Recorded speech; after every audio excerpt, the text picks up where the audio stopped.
আইসিসির গ্রেপ্তারি পরোয়ানার হুমকিকে পাত্তা না দিয়ে নিউ ইয়র্ক সফরে অনড় ইসরায়েলি প্রধানমন্ত্রী বেনিয়ামিন নেতানিয়াহু।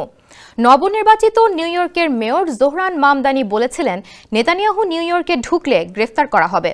তবে সে কথা পাত্তা না দিয়ে নেতানিয়াহু নিউ ইয়র্ক টাইমসের ডিলবুক ফোরামে ভার্চুয়াল সাক্ষাৎকারে জানিয়েছেন তিনি নিউ ইয়র্ক যাবেন। নিউ ইয়র্কের প্রথম মুসলিম ও দক্ষিণ এশীয় মেয়র মামদানির সঙ্গে কথা বলার বিষয়ে তিনি জানান, যদি মামদানি তার মন পরিবর্তন করে ইসরায়েলের অস্তিত্বের অধিকার স্বীকার করেন তবেই আলোচনা সম্ভব। মেয়র মামদানি প্রতিশ্রুতি দিয়েছেন যে আইসিসির গ্রেপ্তারি পরোয়ানা জারি করা বিশ্ব নেতারা নিউ ইয়র্কে প্রবেশ করলে তাদের গ্রেপ্তার করা হবে। স্যান্ডেলিনা সো, রূপচর্চায় আভিজাত্য। হেগ ভিত্তিক আন্তর্জাতিক অপরাধ আদালত গত বছর জানায়, 2023 সালের 7 অক্টোবর হামলার পর গাজায় নির্বিচার মানুষ হত্যার কারণে নেতানিয়াহুর বিরুদ্ধে যুদ্ধ অপরাধ এবং মানবতাবিরোধী অপরাধের দায় থাকার যথেষ্ট কারণ রয়েছে।